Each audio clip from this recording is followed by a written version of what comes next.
me digas de poner el vídeo y yo lo coloco. Espérate, vamos a que me digan, presentamos.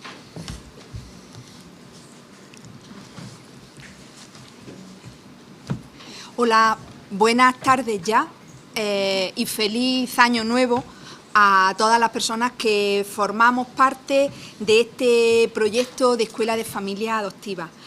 Hoy con un nuevo coloquio y hoy con una persona muy conocida en el ámbito de la adopción, un experto que le agradecemos muchísimo que esté aquí. Sabemos que tiene una agenda súper apretada y es para la Escuela de Familias Adoptivas, para la Escuela Andaluza de Salud Pública, un placer contar con José Luis Gonzalo Marrogán hoy para participar en este coloquio sobre el vínculo de apego y sobre bueno, pues las relaciones entre padres, madres e hijos adoptados y acogidos, cómo ejercer una de padre terapéutico.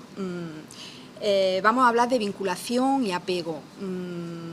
Muchísimas gracias, José Luis, por estar aquí con nosotros hoy. Y también quiero darle las gracias a María Martín Tito por acompañarnos aquí en el coloquio. Vamos a intentar bombardear a José Luis entre las dos, intentar sacar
podemos seguirlo a través de Twitter. El hashtag es Coloquios Adopción.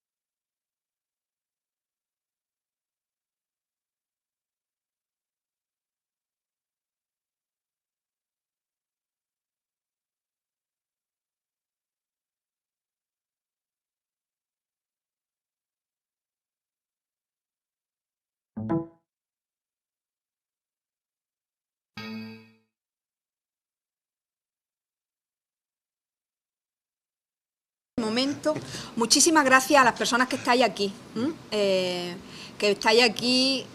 Este coloquio de hoy tiene público. Estoy viendo muchísimas caras amigas y conocidas y caras nuevas que vienen desde Almería y que le agradezco especialmente a Cruz Roja Almería, a personas que trabajan en el ámbito de la acogida que estén aquí con nosotras hoy. Pues lo que decíamos, vamos a empezar con música. Empezamos con música, adelante.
Pues eso diríamos, ¿no? All you need is love. Pues eso mismo. Todo lo que necesitan los niños o los menores es amor. Sí, Con José eso Luis. lo podemos arreglarlo todo, podemos repararlo todo, podemos... Pues esa es nuestra primera pregunta. Esa es nuestra primera pregunta. ¿El amor y el cariño lo cura todo? Pues el amor y el cariño son ingredientes imprescindibles y necesarios, pero desafortunadamente pues no lo curan todo. Porque muchos menores han vivido el cariño en contextos donde se les maltrataba también. Con lo cual el cariño no es fiable, no es un cariño seguro. Por eso, cuando la motivación principal es la supervivencia, el cariño o el amor pueden estar asociados a consecuencias negativas. Por eso muchos chicos no creen en ello o incluso mismamente desconfían, porque las primeras personas que les tuvieron que querer pues les traicionaron profundamente. Entonces, pues por eso no podemos con el cariño poder arreglarlo todo. Podemos hacer mucho, pero quizá no inicialmente. Quizá inicialmente tenemos que ir a otras cosas. Igual tenemos que ir a la seguridad, más que al cariño. Pues vamos poco a poco porque tenemos un tema muy interesante aquí encima de la mesa. José Luis Gonzalo acaba de publicar un libro, Vincúlate, Relaciones reparadoras del vínculo en los niños adoptados y acogidos, y trae la teoría del apego al mundo de la adopción y de la acogida. ¿Qué es esto de la teoría del apego? Bueno, vamos a resumirlo en unas breves palabras, porque tampoco vamos a hacer una exposición muy sesuda, muy aburrida. Y porque además hay que leer el libro, que es una preciosidad, es un manual imprescindible. Bueno, muchísimas gracias. La teoría del apego, hasta los años 50, y si nos fijamos, nos paramos a pensar, estamos en un contexto de guerra, y de la devastación que la Segunda Guerra Mundial había producido en millones de niños, se quedaron sin hogar, y personas muy importantes en el mundo de la psicología, como fueron la hija de Freud, y también otras personas que tenían centros en Londres donde recogían a estos niños, empezaron a observar precisamente la grave secuela que dejaba la pérdida temprana de los padres en los niños, ¿no? En los menores. Hasta ese momento no se consideraba que el vínculo con una figura de apego, madre o persona sustituta, fuera algo central. Se considera algo secundario. Es decir, los niños se vinculan, o los bebés se vinculan a las madres o a los padres por alimentarse solamente. Y el vínculo es consecuencia secundaria de eso, ¿no?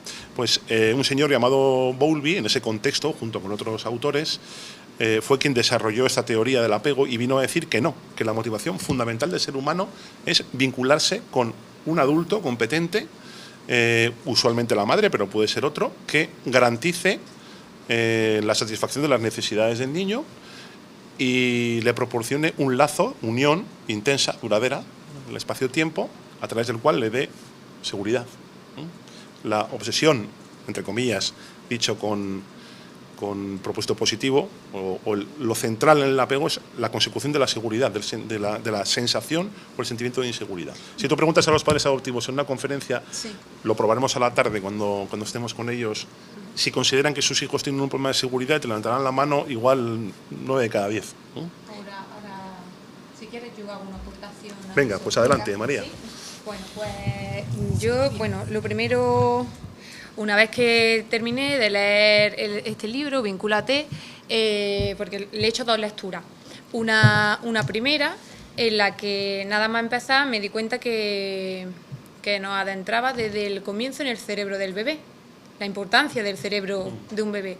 Y claro, en nuestro caso, nuestros hijos pues no vienen de historia idílica, y desde que comienza la gestación ya la mayoría no son queridos, entonces ya esa formación que tienen ya va con decadencia y ya va con... No es lo mismo que con los niños que desde primera hora están recibiendo amor, atenciones, sobre todo atenciones primarias muy necesarias en ese cerebro. Entonces, la familia adoptiva y de acogida, yo siempre digo que estamos hechos de otra pasta, porque tenemos que prepararnos y tenemos que formarnos constantemente para poder ser padres reparadores de estos niños. Entonces, este libro, cuando lo comencé a leer, me di cuenta que lo que nos hace es hacer también mucha práctica. Entonces me hizo internamente trabajar y ponerme en el lugar de mi hijo. En el libro anterior, que de todos los niños vienen con un pan debajo del brazo, ya lo hacía y me encantó. De hecho, yo lo leía y le decía a mi marido, mira, nuestra niña tiene tal problema de apego y nuestro niño tal, ¿no? Hacía un poco, pero en este es un libro que podría coger y decirle a mi madre, a la abuela, a la tía, a la prima, léetelo. ¿Por qué? Porque la parte que hay que escribe, claro, yo lo leo y estoy muy familiarizada con los términos que se hablan, pero quien tenemos alrededor no está tan familiarizado y necesitamos mucho que ese entorno se familiarice con este tipo para poder ser también reparadores. Entonces, cuando comencé a leerlo me di cuenta que si hay algo más peliagudo, de momento lo explica con ejemplos. O nos hacéis irnos a internet, a buscar, a investigar. Es la riqueza que tiene el libro añadida. Entonces, un libro que no está hecho para gente que ya no suena todo este tipo de palabras, sino que se le puede dar a cualquiera de nuestros familiares, a cualquiera del entorno que queremos que trabaje con nuestros hijos. Y lo va a conseguir, y lo va a hacer empatizar, y lo va a hacer trabajar mucho. Entonces, los padres tenemos que ser los reparadores de estos niños, y aquí nos dan muchísimas pautas que nos ayudan a ello. Pero también cada familia tiene unas circunstancias distintas, y nuestros hijos, pues, da mucho que hacer. Nuestros hijos o los menores, hablo siempre de adoptado o de acogida, porque el trabajo es el mismo. La familia y los tutores o los padres se tienen que preparar y mucho para poder reparar o intentar ese vínculo difícilmente. A veces hay ocasiones que incluso no se consigue totalmente tener ese vínculo con tu hijo. Entonces aquí nos da muchas pautas para poder conseguirlo. Pero como madre adoptiva, y que pasa dificultades porque mis hijos vinieron mayores, al igual que el tema en el que un día te trabaja unas pautas y no te funcionan, trabaja otra y tampoco, y empiezas a perderte y empiezas a decir, madre mía, pero si lo he leído en este sitio, si lo he leído en tal libro, si lo he visto, ¿cómo que ahora no lo puedo aplicar? ¿Cómo que ahora me encuentro totalmente perdida y mi hija tiene un desorden y un apego que no lo está construyendo bien? Y no hace a la familia como sentirnos mal de que no lo estamos haciendo bien, de que no somos lo que necesitan, de que no vamos a poder sanar ese apego desestructurado y ese daño que han tenido, y depende de la edad, porque yo, por ejemplo, es un apego totalmente distinto el que tiene mi hijo pequeño, que vino con 3 años, a la semana cumplió 3 años aquí, que el que vino mi hija, que vino con 6 años, que ya tiene recuerdos, pero el pequeño también tiene lo suyo, aunque no recuerde. María, tú vas más adelante porque tú ya te has leído el libro y sabes mucho, pero acabo de apuntarte aquí todas tus inquietudes, pero me gustaría ir un poquito más al principio. Sí. José Luis, que es psicólogo clínico, es un psicoterapeuta especializado en adopción y en acogida, es autor de muchos libros sobre el tema, es el autor del blog Buenos Tratos, que es una referencia fundamental para profesionales y para familias. José Luis hablaba al principio de la importancia de esos primeros cuidados y de esa relación con una persona de referencia importante para el niño, para la niña. Pero ¿qué pasa cuando eso no es así? Bueno, es que el vínculo de apego, que sería el vínculo propio específico que tiene el bebé con el cuidador, vínculos afectivos son luego otro tipo de vínculos que podemos hacer las personas con otras figuras, sería como un segundo útero, en realidad. El primer útero ya sabemos todos cuál es, el biológico, el que da la gestación. Pero hay una segunda necesidad de completar el desarrollo fuera de ese útero, y para poder completarlo necesitamos alguien. Sin ese alguien, sin un adulto, no podemos completar el desarrollo ni físico ni mental. No tenemos manera de poder desarrollarnos como adultos sanos y constructivos. Por eso la tarea fundamental de la sociedad sería poder proporcionar a todo menor, garantizar el derecho de tener un adulto que le acompañe a lo largo de su desarrollo. Porque si no está ese adulto como referencia, entonces es cuando sobrevienen, como dices, lo que llamamos las alteraciones en esos procesos de vinculación, ¿no? Puede haber desde, digamos, los niños hacen adaptaciones a lo que el entorno o las relaciones con los adultos les han ofrecido inicialmente, se encuentran con cuidadores que son muy rechazantes y son poco responsivos emocionalmente, ignoran las necesidades del bebé, pues el niño tendrá que hacer una adaptación y tendrá que volverse evitativo, ¿no? Será mucho más distanciante posteriormente probablemente, ¿no? Eso que explícanos un poco eso que significa. Sí, bueno, pues eso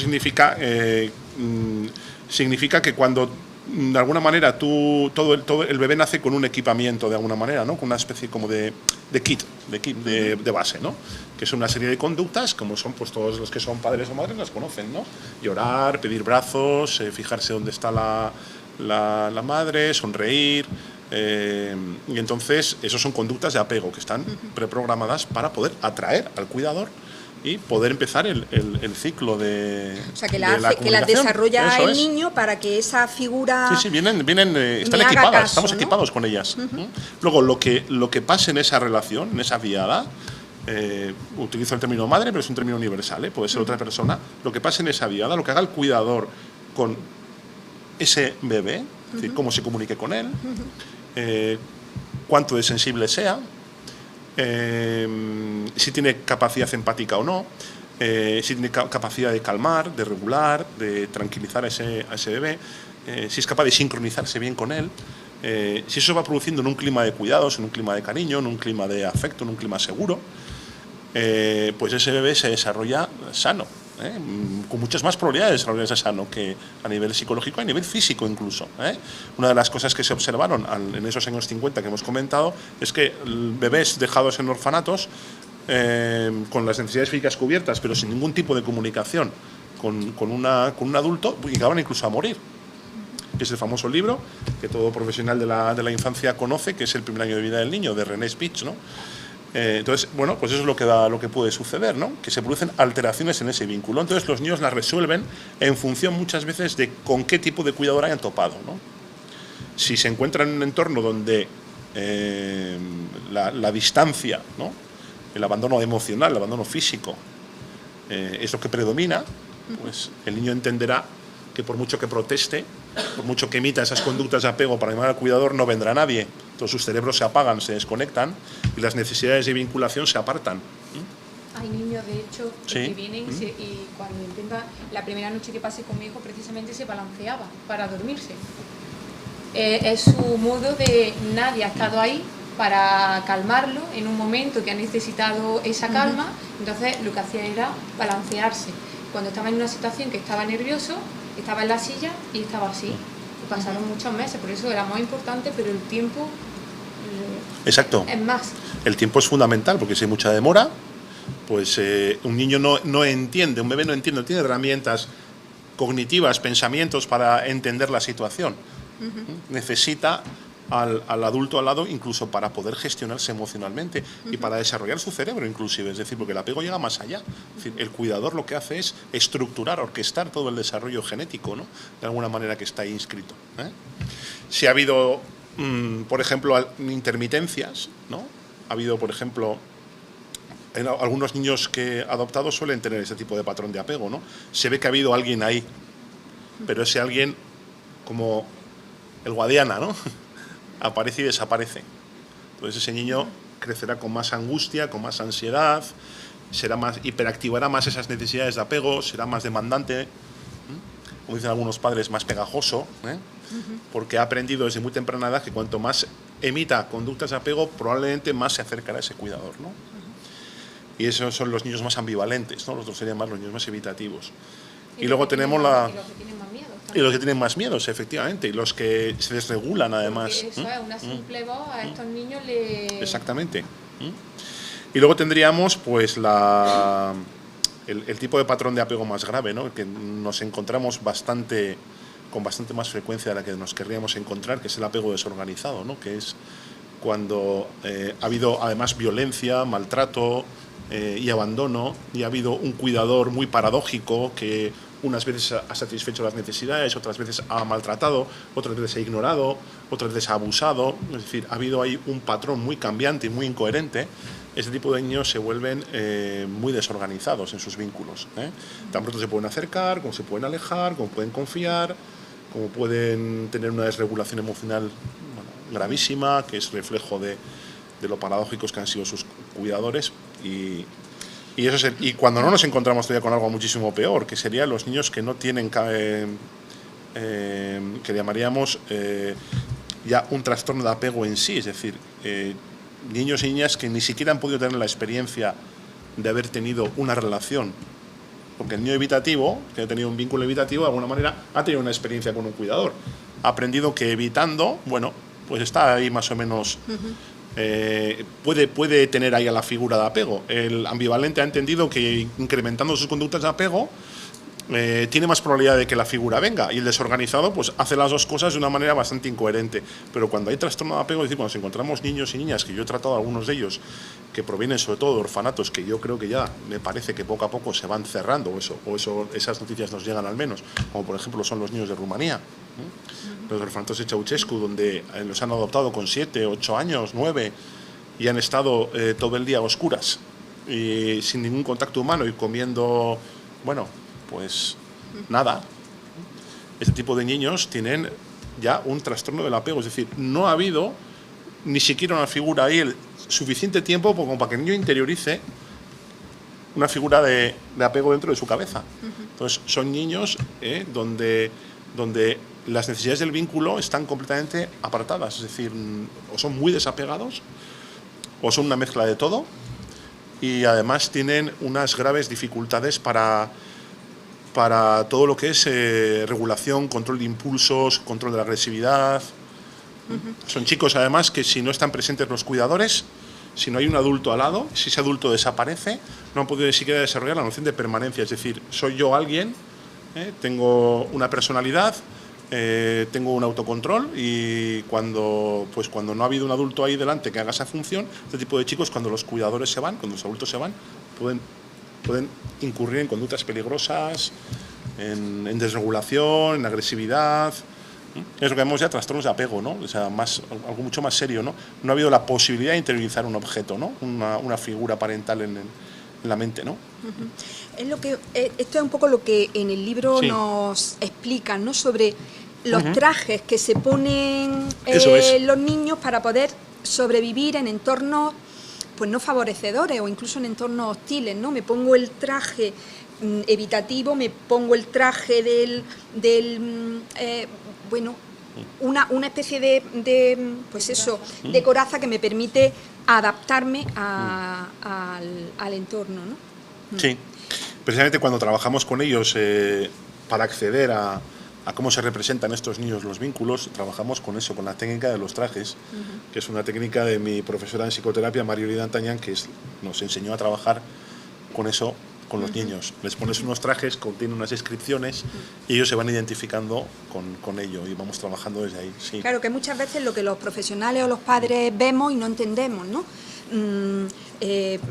Comportamiento agresivo, comportamiento desapegado, comportamientos extraños que no se corresponden con lo que está sucediendo y que no entendemos, y que a veces nos llevan a desarrollar estrategias que no son las más adecuadas, ¿no? Claro, es importante la visión desde la historia de cada uno de nosotros, ¿no?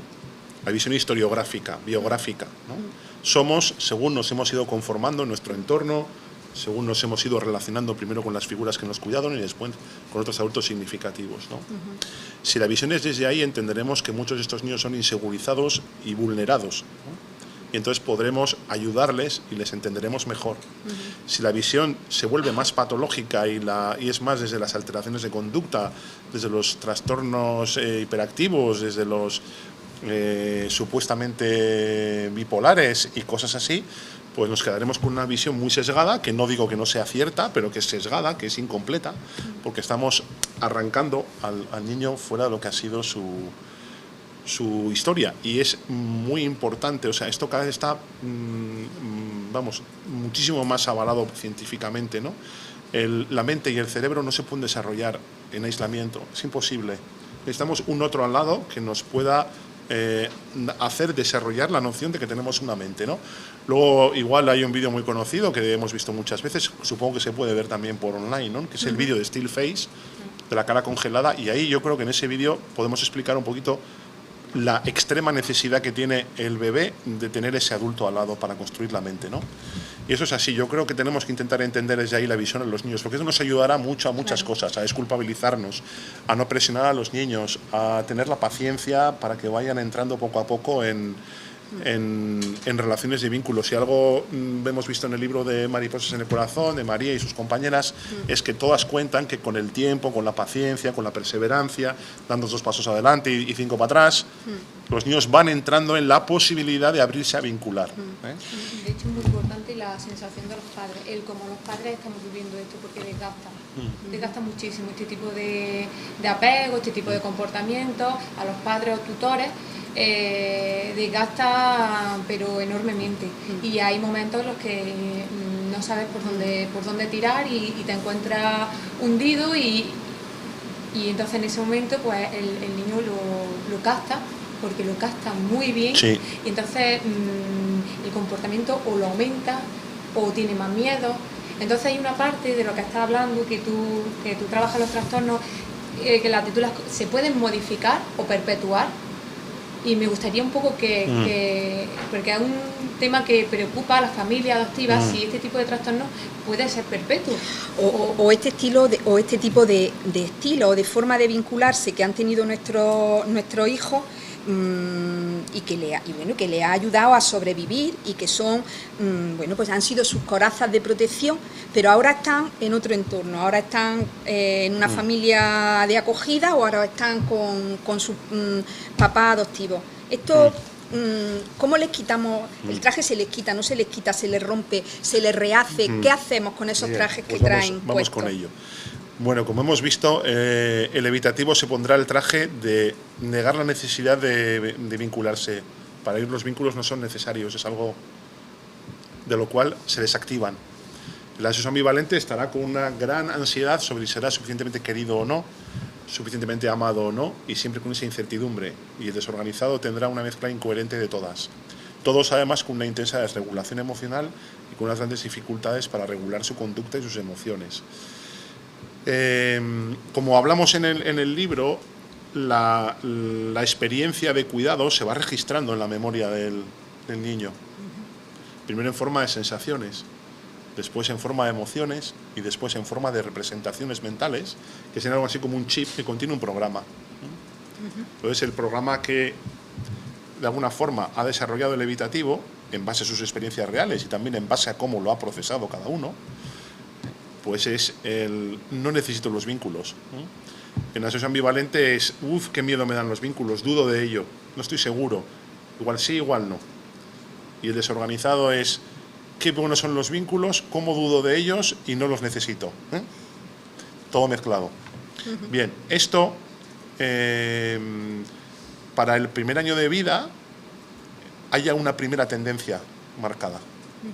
Si luego las relaciones posteriores refuerzan eso, y los vínculos afiliativos que se van estableciendo también lo pueden reforzar, pues ese chip entrará con mucha fuerza en los 6, 7, 8 años, 9. ¿Se puede borrar? ¿Se puede quitar? Pues la verdad es que no. No se puede borrar nada de lo que hemos registrado en la mente, ¿no? No se puede eliminar, es imposible. Si el día que nos borren los recuerdos, nos borrarán la identidad, nos borrarán quiénes hemos sido, ¿no? Lo que vamos grabando en el cerebro en relación al apego se va cableando en las neuronas, en la zona donde tiene lugar las representaciones de apego, que es toda la zona del sistema límbico, es decir, dentro del cerebro, toda la zona del córtex y demás, ¿no? Frontal. ¿Qué es lo que se puede hacer? Porque se pueden hacer muchas cosas. Pues evidentemente, en la medida en que esos chips, esos modelos, esa manera de representarte como soy cuidado, en la medida que el entorno de los padres adoptivos, acogedores, quien sea, en la medida en que vaya desconfirmando eso, en la medida que vaya aportando experiencias distintas, es un trabajo muy lento, se podrá ir extinguiendo, podrá ir desapareciendo, podrá ir perdiendo fuerza. Es como un camino en la nieve, ¿no? El primer modelo de apego, los primeros chips fueron muy reforzados, y es como si pasan miles de personas por un camino entre dos cabañas en la nieve, ¿no? Todo ese surco se ha hecho un camino por toda la nieve, ¿no? Eso es la red neuronal, ¿no? Ese modelo de apego está ahí muy grabado en el cerebro. Si ese modelo de apego es desconfirmado porque hay otra serie de experiencias, de cuidados, de que no es peligroso vincular, de seguridad, experiencias regulatorias, ¿qué va pasando? Que se van cableando cosas nuevas, se van haciendo caminos nuevos, y en el otro camino, como ya no se pasa por él, porque las experiencias no inciden en él, va perdiendo fuerza y el otro se va poco a poco implantando. Pero los dos coexistirán. Por eso no es nada raro, y aquí hay muchas preguntas en relación a eso, no es nada raro que los niños, después de un periodo, por ejemplo, de evolución muy positivo, pues cuando muere un ser querido, o cuando se muere su mascota, o cuando se echan una novia, o cuando sacan un suspenso, emerja el viejo chip, y aparezca de nuevo las viejas representaciones, porque tuvieron mucha fuerza, ¿no? Hay una cosa que hace también mucho que esto pueda ir modificándose, y es el poder trabajar en una psicoterapia, todo con los padres. Es cuando tú al niño le das la reflexión sobre cómo ha desarrollado ese sistema de creencias, tanto si el vínculo es necesario como si el vínculo es temeroso, ¿no? Y el niño puede ir conociéndose y puede ir cuestionando eso y puede ir desarrollando nuevos modelos. Lo que pasa es que se hace tremendamente difícil, y voy terminando para que hagáis alguna pregunta más. ¿Por qué? Porque cuando vienen los niños con esos trajes que has mencionado, el evitativo, el no necesito el vínculo, el ambivalente, como hemos visto, dudo de los vínculos, ¿qué pasa? Que si no se conoce muy bien todo esto, lo que van a hacer con toda lógica y toda normalidad las familias es aportar un sistema de cuidados en base a cariño, en base a afecto, en base a normas, en base a lo que todos hemos vivido en nuestras familias, si ha sido positivo, lo que es cuidar, ¿no? Lo que pasa es que cuidar, sacar un sistema de cuidados, hace que el niño vea todo eso de una manera amenazadora. En uno de los libros, en el libro de Mariposa en el Corazón, una de las mamás, no me acuerdo quién, habla de que su hija no le daba un beso ni para 10, ¿no? Creo que es la niña chinita, me parece. Sí. En parte por cultura y en parte porque el apego pues, está muy influido por eso. Entonces, como vemos, esa mamá lo que hace es intentar ser cariñosa con su hija, pero esa niña no puede entender eso. No puede entender eso. Y entonces por eso es tan lento, porque no viene el niño inicialmente, esa niña china, y dice, mira, aquí no te preocupes, aquí cuando se da un beso y se tiene contacto físico es lo más normal del mundo.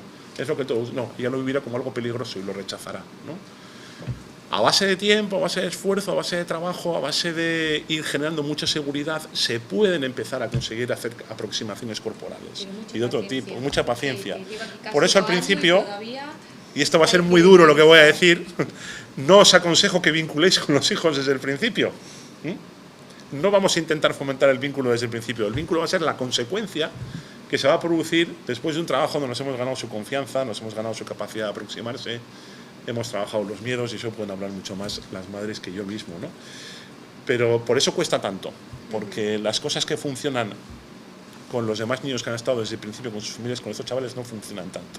Pero también pasa en la psicoterapia con nosotros, También con los profesionales también tenemos muchas dificultades para llegar a ellos. No sé si me he explicado bien o alguna cosa ha quedado ahí en el aire, me dices si no. Sí, o sea, a mí me parece muy importante eso que estás diciendo, ¿no? Decía, como el niño necesita desconfirmar su expectativa, o sea, sí. Estar seguro de que lo que le ha pasado otras veces no le va a volver a pasar. Sí. Y eso lleva tiempo, ¿no? Exacto. Y repetir modelos. Hace un momento nos tomábamos un café, María y yo, hablando de nuestros hijos, ¿no? Y decíamos, yo le decía que una de las cosas que menos me ha ayudado es recurrir a los modelos familiares, a lo que en mi casa ha pasado, que hemos sido 7 hermanos y mi madre es fantástica, estupenda, súper inteligente y lo ha hecho fenomenal, pero recurrir a las pautas de crianza de mi madre a mí no me ha ayudado nada, porque no funcionaban, porque es que esto era distinto y no funcionaban, probablemente por lo que tú dices, ¿no? Porque nuestros hijos necesitan comprobar que no se les va a volver a abandonar, comprobar que se les respeta, comprobar y estar seguros de que se les acepta y se les acepta para siempre en una situación en la que su comportamiento es un comportamiento muy complicado y ellos lo saben, ¿no? Es un comportamiento agresivo, nada de tolerancia a la frustración, y en ese contexto lo más fácil es como confirmar que va a volver a pasar, ¿no? Entonces, ¿cómo hacerlo? ¿Cómo hacer para realmente transmitir otra imagen? Y eso es muy complicado. Si recurrimos a nuestras pautas de crianza no nos va a salir, porque era otro contexto y era otra situación, ¿no? Efectivamente, es así. Y yo creo que tenerlo en mente puede ayudar a rebajar expectativas, a no tratar de querer conseguir las cosas demasiado rápido. Yo creo que lo pueden decir las madres, lo podéis decir adoptivas, que esto es una carrera de fondo, donde al principio lo más importante de todo es que el niño se sienta seguro, y que se sienta seguro lo dijo una chica adoptada de 28 años en las jornadas que hicimos en San Sebastián, es principalmente, aquí no te vamos a hacer daño. Por eso yo desaconsejo siempre, o sea, ya sé que somos humanos, pero desaconsejo siempre cualquier cachete, cualquier palabra fuera de tono, la van a recordar de por vida. La van a recordar de por vida, porque eso va a confirmar la expectativa que ellos traen de que los demás abandonan y hacen daño. Cualquier amenaza de encerrarles en los cuartos, de castigarles, de apartarles, de echarles, tampoco van a funcionar bien. Ay, eso me gusta mucho. Eso es importante. Eso es importante. Eso que siempre lee, el tiempo fuera, que piensen, que reflexionen. Y José Luis habla del tiempo dentro, ¿no? Eso. Con estos niños no funciona. Lo que pasa es que exactamente. Los padres adoptivos y los de acogida vivimos con miedo. Vivimos con miedo porque como no sabemos cómo actuar y qué es lo que le va a hacer saltar el chi que los va a pasar de 0 a 100 en 2 segundos, pues yo a día de hoy, después de 6 años con mi hijo, el otro día mi hija me dio una contestación que me di cuenta que el vínculo, por mucho que lo estamos trabajando, todavía queda mucho más por trabajar y llevamos 6 años aquí. Entonces es muy importante el no querer de la noche a la mañana pensar que todo va y que esto es año a año y es posible que no se llegue ni a conseguir. Entonces es muy importante la ayuda y la ayuda tiene que ser de profesionales que estén pero bien puestos en el tema de la adopción y del acogimiento, porque yo hay muchísimas familias que me vienen, es que tengo miedo de hablarle a mi hija o a mi hijo y de decirle o de pedirle, porque sé que es que se va a poner y ya no sé qué hacer y está en el psicólogo tal y ha tenido este comportamiento en el colegio y me han dicho que lo castigue sin fútbol. No, perdona, tú no puedes hacer, eso en otros niños puede valer, pero si tú a tu hijo le quitas el deporte, si le quitas los medios de fogar por donde tiene, lo que estás haciendo es que el vínculo y ese apego, lo que hayas conseguido, lo vaya rompiendo. Entonces es muy importante y el libro da constancia de ello, de que tenemos que acudir a profesionales que entiendan, no a cualquiera. Efectivamente. Porque es muy importante esa visión biográfica del niño, ¿no? Quería continuar con lo que esta muchacha estaba comentando. También decía que es muy importante que la autoridad se diga explícitamente que está en los padres. No hay que tener temor a decir, nosotros somos la autoridad aquí. La autoridad no quiere decir el autoritarismo ni quiere decir el maltrato, sino quiere decir que nosotros somos quienes ponemos los límites y damos la seguridad. Y aquí no te vamos a hacer nunca ningún daño, pero nosotros somos la autoridad. ¿Por qué? Porque muchos chicos pueden tener un intento de menoscabar esa autoridad, porque muchos han vivido relaciones muy, muy maltratantes, ¿no? Y también decía, necesitamos que se nos escuche, y hablaba mucho del tema de los miedos también, hay muchos profesionales que quizás no entenderían que los niños mayores duerman con los padres, pero muchos niños necesitan dormir con los padres porque esa inmovilización, es estar junto a otro sin miedo, favorece mucho la regulación del sistema nervioso. Son cosas que no han podido hacer. Evidentemente tiene que haber un tiempo para eso, ¿no? Es decir, no dormir juntos a todas horas, pero sí en periodos determinados se puede compartir una experiencia de ese tipo, ¿no? Quería comentar antes que no es lo mismo conductas de apego que representación de apego. Es una cosa que yo creo que es importante que igual las familias que nos escuchan tengan claro. Las conductas de apego normalmente mejoran en un tiempo relativamente bastante rápido. En los estudios por ejemplo, del famoso psiquiatra Ceana de adopción, mencionaba que los niños rumanos en orfanato desde el nacimiento, en unas condiciones muy graves, lo que son los comportamientos de apegarse, es decir, de pedir brazos, de buscar la proximidad, el llanto y que ese llanto esté asociado a la que venga la figura de apego, aunque igual durante un año, año y medio, 2, puede costar, eso se va afianzando. Yo creo que eso podéis decir vosotras, que no es tan difícil el cambio para que la conducta de apego se fije a la nueva figura de apego. Pero lo que está en la mente, lo que está en el chip, la representación es cómo me represento yo los cuidados, cómo me represento yo al otro, cómo me veo a mí mismo, las expectativas que tengo, el temor al abandono, el temor a que no me quieran, las respuestas agresivas de lucha-huida, la inseguridad ante el estudio, ante el aprendizaje, ante muchísimas cosas. Eso es mucho más difícil de modificar. Y eso sí que requiere de una paciencia, de un trabajo y de un recorrido, siguiendo una línea clara y sabiendo que con el paso del tiempo y siguiendo esa línea clara, los chicos mejoran mucho, mucho. Porque es verdad que los viejos caminos en la nieve no se van a borrar, pero se pueden hacer caminos nuevos. Y aquí también juegan un gran papel los vínculos afiliativos, no solo los de apego. Los de apego son con el papá o la mamá adoptiva, pero los afiliativos van a ser con el tío, con el primo, con el padrino, con la madrina, con el vecino, con el profesor, con el psicólogo, con el educador, con quien sea. Esas figuras van a hacer un importante papel de reconstrucción también del sujeto. Y también, de esto habla mucho Boris Cyrulnik, que es uno de los representantes de la resiliencia, de la capacidad que tienen las personas de transformarse desde el trauma. Él habla también de la necesidad de que estos chicos y estas chicas desarrollen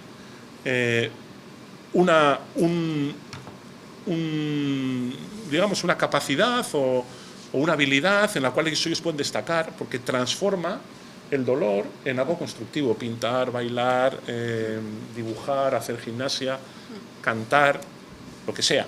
Eso para él le parece fundamental. Esas cosas van también reconstruyendo a los chicos y a las chicas.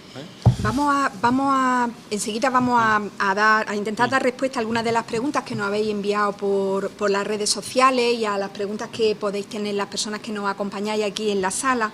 Pero a mí me gustaría hacerle una pregunta a José Luis, que ha trabajado directamente con las familias, pero también con los niños y con las niñas, y que tiene una visión de sus sentimientos y de cómo entienden ellos este proceso que a veces los padres no tenemos porque estamos implicados en esto, ¿no? Y nosotras sabemos pues cómo nos sentimos cuando comprobamos las dificultades en todo este proceso de ser papá y de ser papás de ellos y de que ellos se sientan nuestros hijos. Sabemos cómo nos sentimos, ¿no? Y bueno, nuestra alegría y nuestras penas están ahí. Pero a mí me gustaría, aprovechando que estás aquí y que tú has hablado mucho con ellos en otro entorno, a mí me gustaría saber cómo se siente un niño cuando le es difícil vincularse. ¿Cómo se sienten mis hijos que son adolescentes, que el mayor ya es mayor y que aún todavía esas representaciones pues no están conseguidas? ¿Cómo se sienten ellos? Bueno, aquí tenemos que diferenciar en función de la representación de apego que predomina en la mente o en la cabecita de estos niños o estas niñas, ¿no? Los niños más evitativos son los que normalmente más dificultades dan en ese sentido. ¿Por qué? Porque rechazan los vínculos. Te lo dicen las familias con sumo dolor. No conseguimos tener casi ningún contacto físico con él o con ella. Parece que solo le interesa lo funcional, lo práctico, lo material. Son bastante distantes. Normalmente niegan bastante las dificultades o los problemas. Están más incómodos por la dificultad de vínculo los padres que ellos mismos, porque ellos han aprendido tempranamente a desactivar las necesidades de vincularse. Lo cual no quiere decir que no tengan capacidad de vincular, lo que pasa es que lo van a hacer a través de de otras maneras, a través de objetos, a través de terceros elementos o a través de otras cosas que medien entre las personas, porque eso les produce más tranquilidad, ¿no? Por ejemplo, ¿a qué te refieres cuando dices...? Por ejemplo, pues estos chicos evitativos, chicas evitativas, que también tenemos muchos problemas los profesionales para llegar a ellos. No solo, si a los padres no está difícil, a los profesionales quizá todavía en ese sentido más, porque tienen que estar en un espacio que es psicoterapéutico, que es donde se va a empezar no solo una vinculación, sino un mirar hacia adentro, ¿no? Que es totalmente atemorizante para ellos. Me refiero a que con estos chicos no puedes tener un contacto vis a vis. Yo a los padres lo que les recomiendo siempre es que traten de respetar esa necesidad que tienen de no ser tocados, que esperen a que el chico y la chica vaya cogiendo más cotas de seguridad y empiecen por cosas graduales. Un choque de palmas puede equivaler a una cosa, a un gesto importante para ellos. Que traten de comunicar mucho, porque todo lo que este tema de emociones, sentimientos, lo repelen. Y aparte que son bastante negadores. Normalmente la situación típica en la consulta es que tengas la llamada del padre o la madre, sobre todo si es adolescente, que te digan que esa semana no ha estudiado nada, que ha discutido con el profesor, lo han echado de clase, está rebelde, contestón. Todo eso tú tienes en tu agenda y viene el chico y la chica y te dice que todo va bien, todo normal. Entonces ellos niegan muy fácilmente los problemas, y el confrontarles genera normalmente una respuesta de mucho rechazo y de mucho enfado, o directamente de pasotismo. Estos chicos y chicas, ¿cómo nos relacionamos mejor con ellos? Pues siempre a través de algo. Tiene que haber algo en el medio. Como tienen mucha dificultad para hablar de emociones, la mejor forma de poder llegar a ellos y a cómo piensan y a cómo sienten y cómo ven el mundo es utilizar recursos como los vídeos, las películas, los cuentos, las historias, el incluso hablar por carta, hablar por WhatsApp, incluso por algo que medie el temor que tienen a ponerse cara a cara, incluso mirarse fijamente, que tienen estos niños. Todo ese tipo de maneras de comunicar con ellos es muchísimo más fácil. En el fondo, estos chavales late la necesidad de vincularse. Lo que pasa es que ha sido sustituida por ese traje, por ese falso traje desarrollado para protegerte del miedo a que te hagan daño en el vínculo. Ellos van a estar cómodos si se respeta eso. Si se respeta eso y al mismo tiempo se les va dando la sensación de que no nos ponemos en contra de ellos, sino que les entendemos, es decir, entendemos por qué te comportas así, entendemos por qué eres tan distante, esto te ha servido a ti para sobrevivir. Y tú tuviste que desarrollar ese traje porque te hizo falta. Aquí no te va diciendo falta ese traje. Sentimos y entendemos que lo tengas que utilizar, porque todavía tú crees que sí, pero ya verás cómo poco a poco te irás dando cuenta que puedes ir desterrando el viejo traje. Lo que va sucediendo es que si se respeta eso y se valida eso, en vez de ponerte contra eso, estos muchachos tienen contra a todo el mundo. Lo que van haciendo es precisamente justamente abrirse. Se vinculan a veces con una mascota. Con una mascota. Mucho más. De hecho, exactamente. Porque yo creo que como la mascota ellos piensan, no tienen prejuicios, no me juzga, como que se vinculan con ellos y esto, si me entiende, abrazando a su animal y yo a ti te quiero y yo de tal, y dices... y nosotras con la envidia. Exactamente, qué vinculación más grande tiene con el animal y no se consigue. Eso le pasa a muchísimas familias y hacen terapia con animales porque le sacan muchísimo y dices, qué capacidad de vinculación con un animal y en cambio con sus padres o con el entorno que le rodea no son capaces. Y creo que es por eso, porque no se sienten juzgados, porque el animal no está... Exacto. Así es. Entonces hay que tener esa comprensión de por qué esta persona se comporta así, ¿no? Si tú empiezas es reservado, es crítico, es frío, es desagradable, empiezas a juzgarle, a etiquetarle, a colocarle cantidad de cartelitos, este chaval lo que va a hacer todavía es refrendarse más, enrocarse más en su estrategia. Pero es que ahí el niño tiene que luchar, tiene su lucha interna, su lucha con sus padres, los padres a la vez con su hijo y luego el entorno.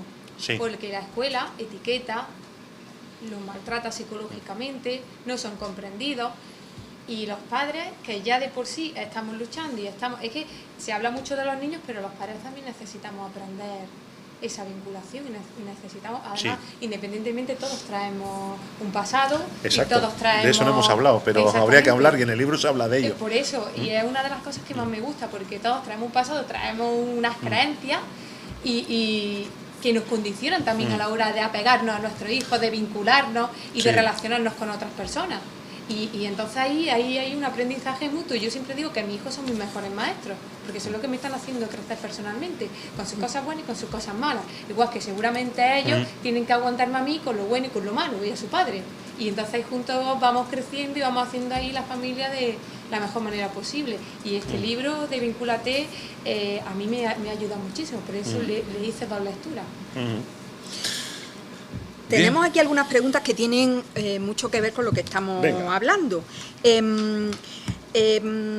Ana Borrego nos pide que te preguntemos por una situación o un comportamiento, una conducta de su hijo que les preocupa, ¿no? Y es que lleva 7 años tiene 7 años, lleva desde los 2 años y medio con ellos, y cuando se encuentra algún conocido por la calle, dice que se abraza a esta persona como si lo conociera de toda la vida y se muestra muy cariñoso y le llama la atención. Querían preguntar si esto estará relacionado con algún trastorno del apego y que qué deben de hacer ante estas reacciones. Bueno, pues evidentemente eso es un comportamiento muy típico de los niños que han crecido en instituciones. Cualquiera que haya visto un centro de acogida, una institución, los niños se te abrazan y se van contigo, vamos, como si fueras tranquilamente su figura de apego de toda la vida. Se llama apego indiscriminado. Es decir, cuando no ha habido una figura a la cual fijar la conducta de apego, lo que sucede es que el niño no aprende a discriminar ninguna figura, con lo cual todas las figuras son figuras en principio a las cuales él recurre en busca de esa seguridad. Pero evidentemente no, porque se pueden ir con cualquier persona que sea totalmente inadecuada. Pues es una alteración del vínculo de apego. Hacia el 9º mes, 6º, 7º, 8º, 9º mes, la relación del bebé con la madre se vuelve totalmente centrada. Cualquiera que haya sido madre biológica lo sabe. El niño prefiere ante todo y sobre todo y por encima de todo a la figura materna antes que cualquier otra persona. Es más, a partir del 5º, 6º mes en adelante, si le separamos al bebé de la figura materna, mostrará una protesta brutal. Eso indica 2 cosas. La primera, que hay una discriminación entre la figura de apego y los desconocidos, y con lo cual hay un apego y un vínculo a esa madre. Indica que la separación de la figura de apego genera una gran angustia y una gran ansiedad. ¿Qué pasa con estos niños? Pues que estos niños, como hemos comprobado, como hemos hablado muchas veces, ni siquiera ha habido alguien ahí, con lo cual han aprendido a desconectarse de todas sus necesidades de apego, y cualquiera es figura de apego. Este tipo de conductas son bastante frecuentes. Yo no es la primera vez que las he oído, incluso en el blog mucha gente ha preguntado por esto, en mails que recibo también, en otro tipo de foros también. La dificultad que tienen los niños cuando vienen aquí en que yo soy la figura de apego, yo soy que tengo seguridad, los demás son desconocidos, no te vayas con ellos como si fueran de toda la vida. Bueno, lo que hay que tener es comprensión de por qué sucede, y esta conducta de apego con el tiempo y asociando, es decir, hay que, por muy mayor que sea el niño, hay que obrar con él como si fuera bebé. Hay que coger y decirle, no, con este no le tienes que ir porque es un desconocido. Yo soy la mamá, tienes que venir conmigo. Revertir eso, hará que al final el niño vaya fijando la conducta de apego y se suele corregir. Lo que quede en el chip, eso ya es harina de otro costal, eso habría que verlo. Habría que verlo. Y probablemente cosas que quedan en el chip como decía antes, ¿no? Que afloran en momentos críticos. La adolescencia es un momento muy crítico. Y hay una pregunta de Violeta que nos pregunta sobre un momento especial que está viviendo su hijo. Tiene novia. Dice ella que ha empatizado tanto con ella que ha roto el vínculo familiar. No quiere estudiar, no quiere trabajar, está con unos comportamientos agresivos, violentos, distantes, y nos pregunta, bueno, ¿cómo puedo recuperarlo? Dice, porque la relación con su novia es tóxica y se hacen daño mutuamente, pero él está muy enamorado. Nosotros no somos nada para él y necesito ayuda, gracias. Bueno, pues esta familia la está pasando realmente mal. No es la primera vez que oigo eso también. Me vienen a la cabeza nombres de chicos y chicas. Yo creo que ellos, aparte de lo que vamos a hablar de qué le puede pasar al menor, creo que ellos también igual tendrían que mirarse un poquito internamente y ver qué están sintiendo con eso de que su hijo y su hija se hayan enamorado, yo creo, y se hayan fijado obsesivamente en alguien, ¿no? También tienen que mirar un poquito ellos internamente cómo lo están viviendo, porque igual puede que estén viviéndolo de una manera en la cual están sintiendo pues pérdida, que se aleja, que se va, que ya no lo tengo, y puede que estén transmitiendo esa inseguridad de la que hablaba antes María. ¿Qué le pasa a este muchacho? Bueno, pues que no suele ser nada raro, por lo menos lo que yo he podido ver, si no pues me corregís, que las novias o novios que se echen tengan problemas familiares o problemas de otra índole. Normalmente suelen ser chicos o chicas que también tienen algún tipo de carencia. Y ahí se produce una atracción que es realmente algo digno de estudiar, porque son como dos imanes. Se encuentran dos personas muy necesitadas. Normalmente suelen ser personas que tienen unas necesidades muy arrolladoras de ser amados. Y entonces se juntan de tal manera que los chicos pueden dejar de ir a clase, pueden dejar de estudiar, pueden dejar de cumplir con sus obligaciones familiares. Solo piensan y están todo el día pendiente de la otra persona, del novio o de la novia. Pero claro, la relación con el novio y la novia tampoco suele ser siempre un bálsamo, porque ellos también tienen muchos problemas en cuanto a que se absorben mucho el uno al otro y no toleran bien tampoco las separaciones y demás. ¿Qué se puede hacer? Bueno, yo lo que suelo recomendar es que no se pongan en contra de la relación. Es muchísimo peor. Es muchísimo peor ponerse en contra. Cuanto más se interesen por la relación, cuanto más se pongan cerca del chico, cuanto más estén ahí, más fácilmente van a atraer al propio chico o chica a su propia casa. Y si lo atraen a su propia casa, oportunidad tienen de conocerle y oportunidad tienen de saber qué puede ocurrir ahí. Cuanto más en contra te pones, cuanto más tradición lo vives, cuanto más ves que peor. Es siempre mejor tratar de ir ahí, de estar ahí. ¿Qué suele ocurrir? Que estas relaciones a veces duran tiempo, pero suelen terminarlas. Hay que tener un poquito de paciencia y de comprender que el chico igual lo que está haciendo es actuar algún tipo de trauma, ¿no? Una necesidad de ser amado, una reactivación de la angustia de abandono que se fija mucho en una chica o chico que será mi salvador y me rescatará. Tener esa paciencia, estar ahí acompañando, escuchar, preguntar, pautar, orientar, controlar nuestras angustias y nuestros miedos y esperar porque no siempre estas relaciones fructifican. Si suceden casos como algunos he visto que se fugan de las casas y que no aparecen ni a comer, ni a dormir, ni a desayunar, bueno, pues ahí en esos casos igual es necesario comunicar a protección de menores y bueno, y hacer una intervención más integral y poder reforzar más el trabajo con la familia y con los chicos, ¿no? Pero suele ocurrir, porque ahí lo que pasa es que el chico y la chica no se dan cuenta, pero están actuando algo que están recordando del pasado, sin saber que lo están recordando. Es una vieja idea, ya lo decía el viejo Freud, Normalmente las personas no recordamos nada de lo vivido, lo representamos en forma de acciones. Y estos chicos están representando, están escenificando una relación en la cual están actualizando las angustias, los miedos al abandono y demás. Entonces, comprenderlo por ahí ayuda mucho. Ahora, si lo empiezas a comprender como se ha echado una novia, ha dejado todo, es un sinvergüenza, es un tal, es un cual, ahí la has liado. La has liado porque entonces más se irá con la chica. Y que es como nos han educado. Exacto. Básicamente. Exacto. También estos niños suelen autolesionarse. Hay muchas familias que me decían... Efectivamente, María. Cuando sabían que venía aquí Pregúntale a José Luis qué hacemos cuando tu hijo se autolesiona y qué hacemos cuando constantemente te amenaza con que se va de casa. ¿Qué podemos hacer para esa? Pero estamos hablando ya de niños bastante más grandes, Sí. que claro, que pueden abrir la puerta, me voy, luego entro, me voy y luego entro. Y jugate de esa manera con los padres. Los padres no saben de qué manera trabajar ese apego, ya no es desorganizado, sino que va más allá. Y luego cuando tienen un problema, se autolesionan. Sí. ¿Cómo pueden estos padres actuar en el momento en el que el hijo le dice que me voy, que yo no sigo aquí, que soy tal y que cual, y cierro la puerta de casa? Y luego como vuelve otra vez de nuevo y los padres no saben si es bueno mostrarle ese miedo, no me vuelva a hacer esto más, no saben lo mal que lo hemos pasado, o es mejor decir como si no te hubiera ido. ¿Qué es lo que ayudaría más a estos niños? Bueno, yo te voy a decir mi opinión. No quiere decir que siempre y en todo caso haya que hacer esto, ¿eh? Porque lo que tienen este tipo de chicos y chicas es cada uno necesita su propio tratamiento.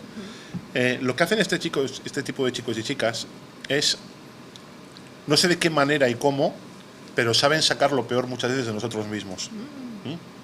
Nos tocan una serie de teclas que ellos saben muy bien, intuyen muy bien, tienen un conocimiento muy sensitivo y saben qué teclas tienen que tocar para sacar lo peor de nosotros mismos. Cuando ellos se quieren ir de casa, cuando no quieren estar, cuando manipulan de esa manera, yo creo que hay que dar una mezcla de empatía y de límite. Cuando hay que poner más uno u otro es un arte y es algo que hay que hacerlo según el chico y según la chica. Evidentemente el discurso tiene que ser: eres nuestro hijo y te queremos. Eso tiene que estar siempre fuera de toda duda y bajo toda circunstancia. Ya sé que es muy difícil, pero muchas de las cosas a veces se resolverían mejor si somos capaces de... Es complicado y muy difícil, porque tenemos sentimientos y nos duele. Pero siempre que regresan, si en vez de coger y decir dónde has estado, ya está bien, eres tal, eres cual, me has comportado, le dijéramos: jo, no sabes cuánto cerebro que regreses a casa. Lo primero, estoy feliz de que estés aquí, porque somos tus padres y aunque tú no sientas, o no nos sientas como padres en este momento, nosotros sí te queremos y queremos que estés aquí. Entonces, ese es el primer mensaje, el de la empatía, ¿no? El siguiente mensaje tiene que ser el de tratar de decirle que no todo vale. Y el no todo vale quiere decir que no puedo tolerar todo lo que venga de ti. Si me agredes, si me pegas, si me insultas, si me faltas al respeto, así no. Te vamos a ayudar a intentar cambiar esto, pero eso no podemos aceptar. Si se quieren ir, si quieren marchar, si quieren fuerza de tal manera, quizá hay que decirles: bueno, pues ve, pero aquí tienes tu casa, estamos deseando que vuelvas. Nosotros no queremos que te vayas, queremos que estés aquí.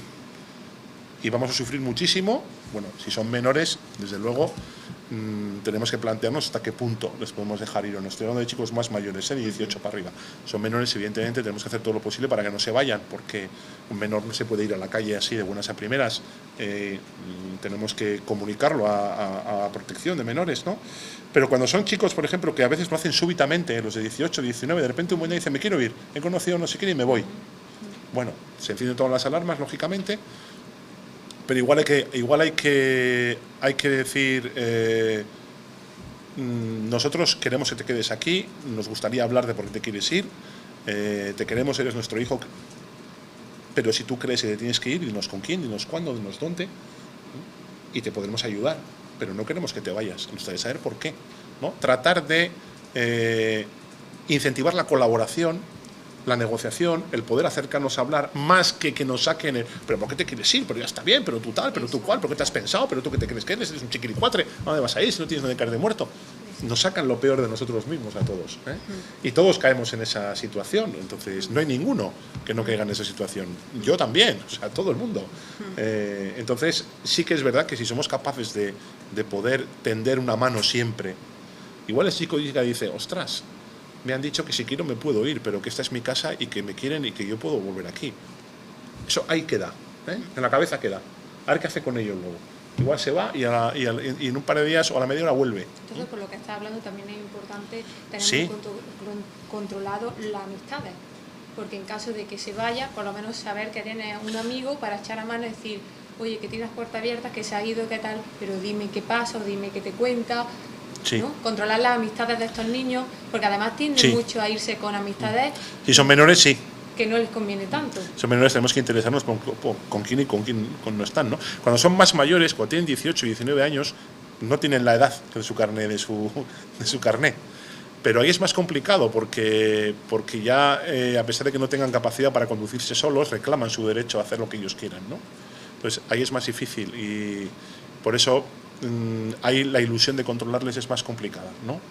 Y es mucho mejor tender la mano y la colaboración y ofrecerles siempre que la casa está abierta, bajo toda circunstancia, la casa siempre está abierta. El vínculo nunca se pone en entredicho. Es que eso es lo único que va a poder reparar, que el vínculo no se ponga en entredicho. Mira, nos podemos pelear, podemos gritar, podemos discutir, te puedes ir, te puedes volver. Somos tus padres y esta es tu casa. Y eso es como cuando naces y te hacen socio del Barça o del Madrid o del Granada o de quien sea. No te puedes borrar, ¿no?, de ser socio de ese club. Pues tú no te puedes borrar de ser un Rodríguez Pérez González o como sea, ¿no? Eso hay que mantenerlo. Y es difícil, porque nos tocan en el corazoncito y nos duele y nos hace daño.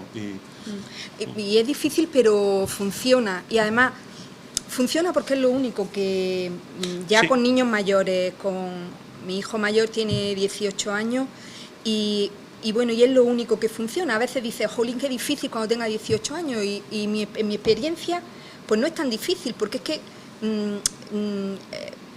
ahora hay que hacerlo bien ya sí o sí, porque quiero decir, se puede ir, ¿no? Entonces, bueno, y funciona, ¿no? Somos tus padres, esta es tu casa para siempre, nosotros te queremos un montón. Hay cosas que no pueden ser, hay cosas que no pueden darse en una familia, pero nosotros te entendemos las cosas que está pasando. Una cosa que a nosotros nos ha ayudado mucho, porque a veces dices, jolín, las cosas que dicen en los libros son para los libros, pero luego cuando las aplicas en la vida real no funcionan. Pues bueno, pues seguro que hay cosas que no funcionan y tal.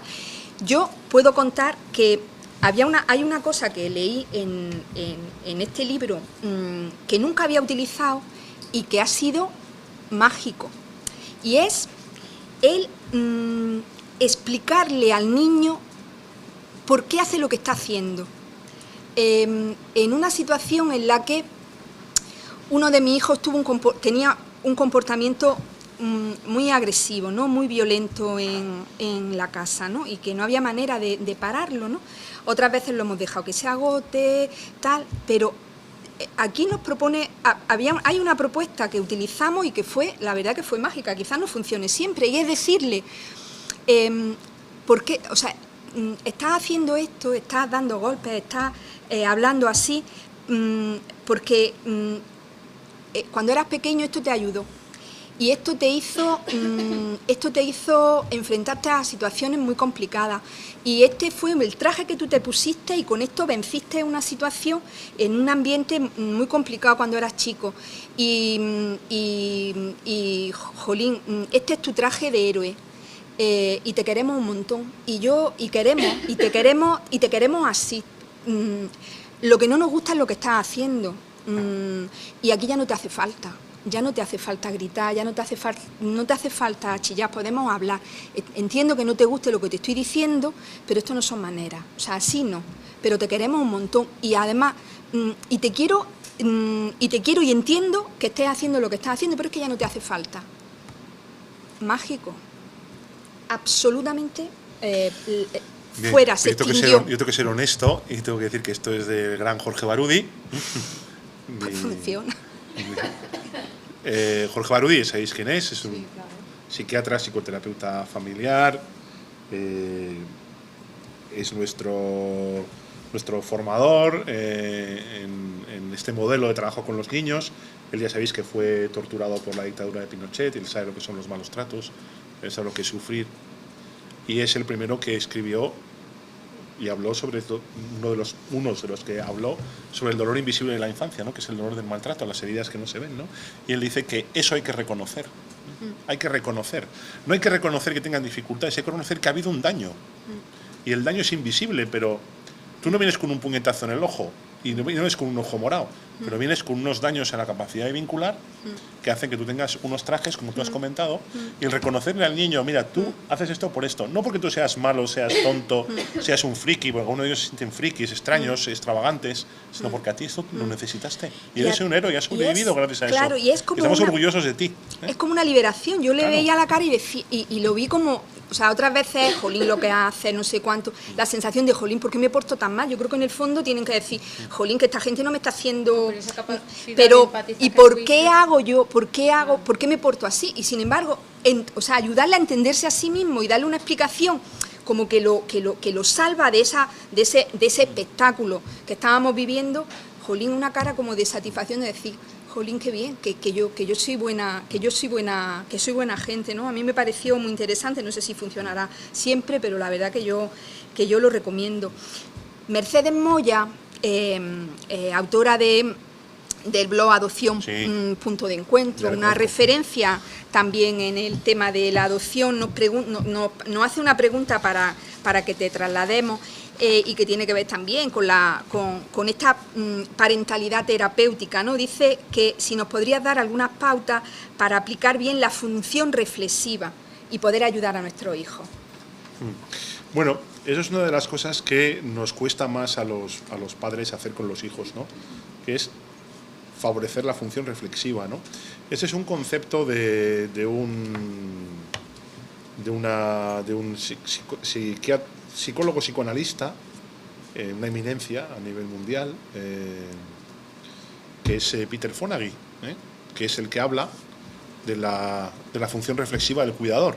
Es decir, lo que hace una mamá o un papá con su bebé desde que es un tierno infante, que aunque no entiende el lenguaje oral de las palabras, sí entiende muchos gestos y sí tiene un conocimiento preintencional, preverbal, preemocional, de darse cuenta. Vamos a poner el vídeo de Still Face para que esto se vea claramente. De darse cuenta de que el otro tiene una mente y el adulto tiene que ver que el niño tiene otra mente diferenciada de la suya. Entonces, ¿qué hace la mamá o el papá competentes en función reflexiva? Desde que tiene 6, 7, 8 meses. Si ve que llora y grita, pues no lo zarandea. Por cierto, zarandear puede lesionar los cerebros de los bebés.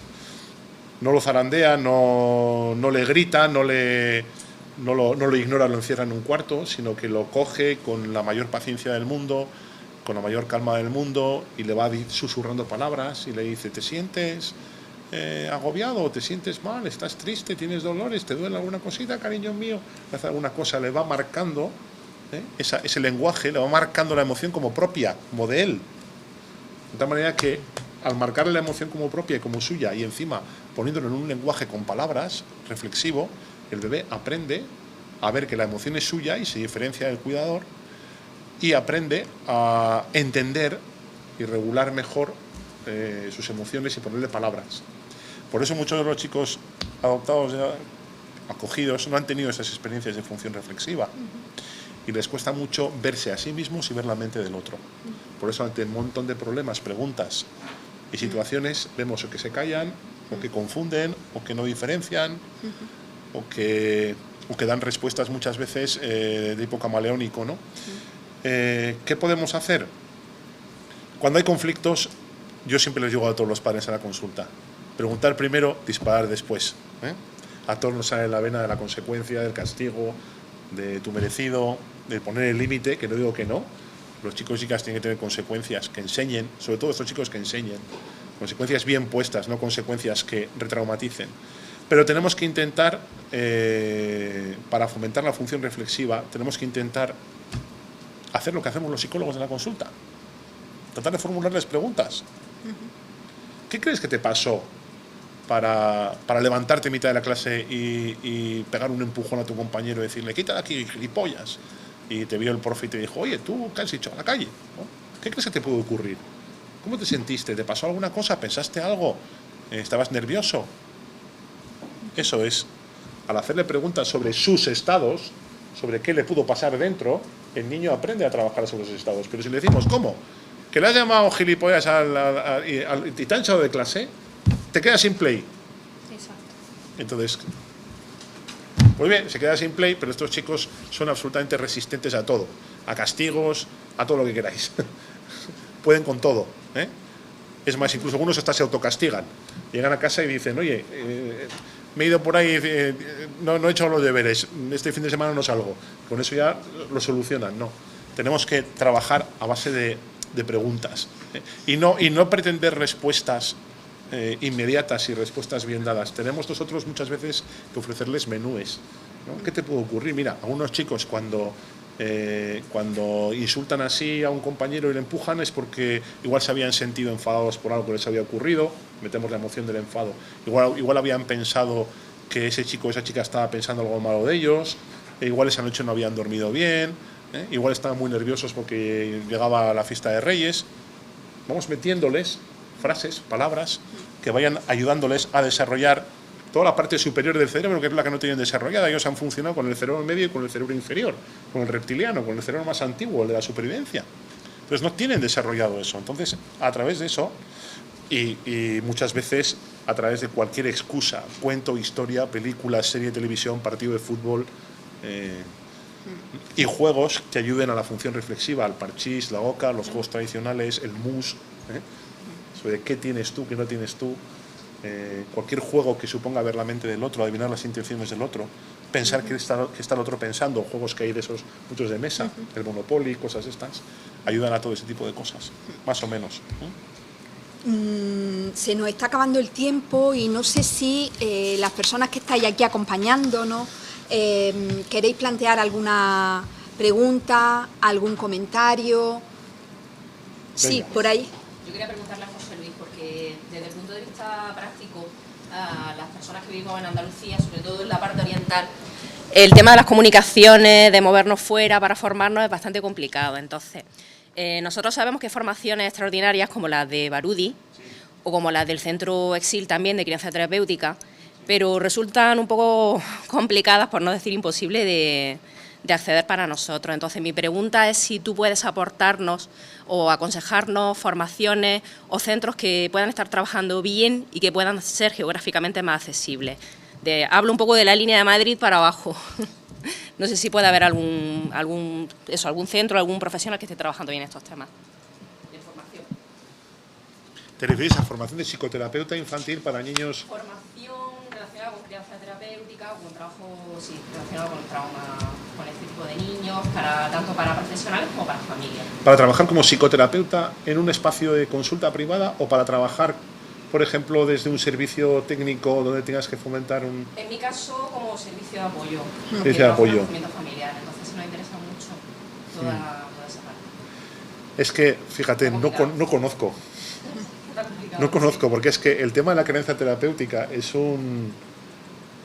No vamos a decir que eso lo habrán inventado ellos o ellas, porque aquí decir eso en un mundo tan globalizado es un poco osado, pero sí desde luego que por lo menos en España las que han desarrollado el concepto de creencia terapéutica y están haciendo la formación y están ofreciendo eso tanto a profesionales como a familias acogedoras y adoptivas es el equipo de Marjorie, Elena Borrajo, Laura Fariñas y María Vergara, que recientemente escribió un post en Buenos Tratos sobre eso. Y entonces ellas hacen una formación, me parece que en Galicia, en La Coruña, pero yo que sepa otras formaciones que pudieran ser para vosotros útiles, pues la verdad es que no conozco, desconozco en esta zona. No eres la primera persona Ya que nos lo lo propone. De todas maneras, yo hago resonancia de tu planteamiento y también del planteamiento de otras personas que lo habéis hecho. Nos están oyendo, están entre el público el director del Observatorio de la Infancia y el director de la Escuela Andaluza de Salud Pública, y le resueno la pregunta a ver si podemos acercar la formación del Madrid para arriba aquí a Andalucía, ¿vale? Vamos a ver si se puede, a ver si los Reyes Magos... Tenéis que hablar con los jefes. A ver si los Reyes Magos Yo no soy jefe, nos ayudan en ese tema. Es muy importante. Sé que hay un interés, ¿no?, por vuestra parte. Hay un interés por nuestra parte. De formar a las familias y de formar a los profesionales, pero para eso Bien, hay que hacer la petición donde hay que hacerla. Sí, además las Que sea- personas que que sea están oyendo recogido. son muy receptivas. O sea que, Sí. si es posible, se conseguirá. ¿Alguna cuestión más? María, ¿alguna cuestión? ¿Nos hemos dejado mudos o qué? ha sido aplastante. Bueno, nada, yo solamente hay una cosa que se me ha quedado un poco ahí, que ha sido el tema de estos niños madurativamente vienen muy... Sí, ese es otro tema, sí. Muy por debajo y ellos quieren crecer muy rápido, les encanta cumplir años, pero madurativamente van 2 y 3 años por debajo que de sus compañeros, pero bueno, un poco lo que hemos hablado. Sí. Entonces, ¿de qué manera los padres podemos ahí ayudarlos para dándoles la importancia de mayores que están cumpliendo años, de adultos que son, pero intentando afianzar esa madurez que necesitan y que tanto les falla y que le hace que las relaciones con sus iguales no puedan ser lo enriquecedoras que podrían ser porque ellos mismos no se lo permiten, porque no pueden. Yo creo que el propio chico y la chica te lo va diciendo, fíjate, si somos capaces de estar atentos a sus necesidades de autonomía. En realidad el apego es de la dependencia a la autonomía. La dependencia siempre ha sido muy mal vista en psicología, pero en realidad la dependencia desde el punto de vista del apego es una necesidad que ponemos en marcha todos los seres humanos cuando tenemos una situación que nos abruma.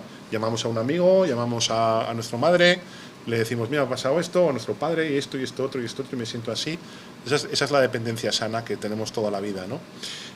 Pero esa base segura nos permite ser autónomos. Este tipo de chicos tienen el problema ahí. ¿Cuándo es el momento? Bueno, hay momentos en los cuales ellos quieren correr mucho, más de lo que deberían de correr.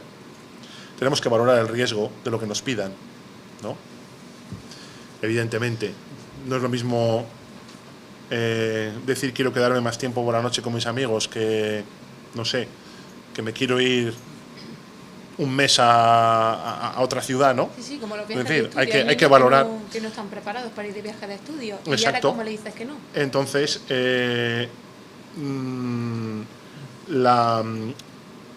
la propia demanda del chico no fructificará mucho, porque ellos muchas veces se dan cuenta de que no. Y hay otras veces donde nos damos cuenta de que sí pueden dar ese paso. Y el decirles, sí puedes, y adelante, y confiamos en ti, e incluso si te equivocas o algo pasa, estaremos aquí para ayudarte y para que aprendas esta experiencia, puede ser un paso necesario.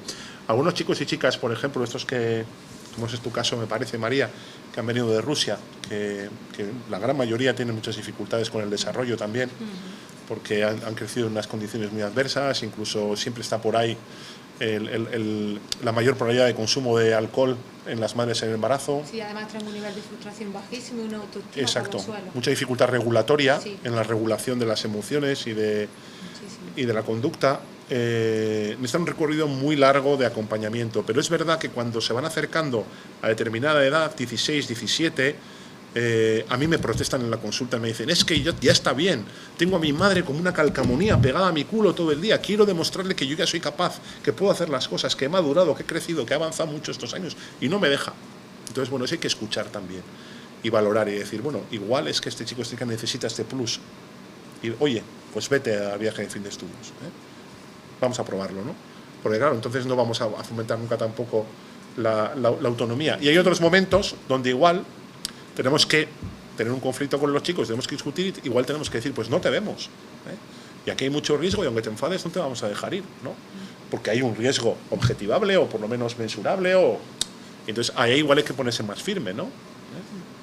Yo les digo muchas veces, no, si es no, vais a decir que no, con toda la firmeza del mundo, pero va a ser que no, porque no veis que esté capacitado para poder hacer eso, porque hay veces que piden cosas que realmente no están preparados para poder hacer, ¿no?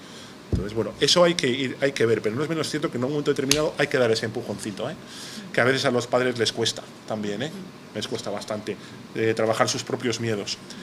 A mí me gustaría terminar un poquito con eso, con alguna cosa que no creo que se me escape de decir, ¿puedo? Hombre, por supuesto. Pues lo ha mencionado antes María al principio cuando ha hablado, y en el libro se habla mucho de la necesidad que tenemos los adultos de trabajarnos en nosotros mismos. Todos, los psicoterapeutas, los educadores, los profesores, los padres, cuanto más mejor conozcamos también nuestro propio modelo de apego, cuanto mejor conozcamos nuestra propia historia, cuanto mejor trabajada la tengamos, mejor ayudaríamos a estos chicos y a estas chicas. Y eso requiere que invirtamos en ello, que creamos en ello, y también requiere que nosotros tengamos nuestras propias heridas bien cubiertas, para que los chicos adoptivos o adoptivas o acogida no terminen reparando heridas de los padres. Eso es nefasto. Cuando sucede eso es nefasto. Horrible. Se hace un daño tremendo a esos muchachos. Yo por lo que he podido ver. Entonces, eso, los padres no son responsables de los daños que los niños han sufrido al principio de sus vidas. Pero sí son responsables de, como ha dicho María antes, de poder proporcionarles una experiencia que pueda ser reparadora. Entonces eso es fundamental. Conocernos bien y trabajarnos bien ayudará mejor a que gestionemos nuestras propias emociones, a que si tenemos un momento difícil con un chico o una chica y pues sepamos tranquilizarnos, sepamos distensionarnos, sepamos darnos calma, sepamos cómo entrar, y no seamos vehementes y empecemos a gritos y digamos cosas que luego no van a estropear todo mucho más, ¿no? Esa es una gran importancia. Es una gran importancia. Pues muchas gracias, María, por acompañarnos. Muchas gracias, José Luis, por este coloquio. La familia adoptiva, la familia acogedora, los papás y las mamás necesitamos aprender, necesitamos formarnos, necesitamos aprender de expertos, de personas expertas, necesitamos ayudarnos entre nosotras, que la experiencia y lo que vamos aprendiendo con nuestros hijos seguro que puede ayudar a otras familias. Ese es el objetivo de la Escuela de Familia Adoptiva. Estamos en ello, seguimos en ello, tenemos un año lleno de actividades, lleno de acciones en este sentido. Os invito a seguir participando, a seguir animando y a seguir haciendo crecer esta Escuela de Familia Adoptiva. Espero que esta sea la primera de muchas veces que podamos contar contigo. José Luis en el libro dice que las familias necesitan ayuda en el proceso de posadopción. Y nos faltan recursos, nos faltan formación. Aprendemos sobre la marcha y con la experiencia después de haber metido la pata, y si ya es difícil el tema de la reparación, de la relación y del vínculo con nuestros hijos, no podemos permitirnos equivocarnos mucho. Y en eso tenemos que ayudarnos y esperamos que nos ayudéis. Muchísimas gracias por habernos seguido. Recordaros que esta entrevista, este coloquio está disponible en la página web de la Escuela de Familia Adoptiva, escueladefamilias.es, y también para las personas que viváis en Granada, José Luis estará esta tarde en la Asociación de Familias Multiétnicas de Granada a las 7:30, también charlando y compartiendo con las familias sobre este tema. Muchísimas gracias a todas y a todos, y muchísimas gracias de nuevo, José. Pues muchísimas gracias por haberme invitado a estar con vosotros y compartir este tiempo. Me parece que la Escuela de Familias Adoptivas es una gran iniciativa, y aquí sí que se puede decir que sois pioneros, ¿no? Y que se mantenga y que crezca y que continúen estas formaciones que yo creo que tanto beneficio dan a las familias. Y que tanta falta no hace. Exactamente, muchas gracias. Muchísimas gracias.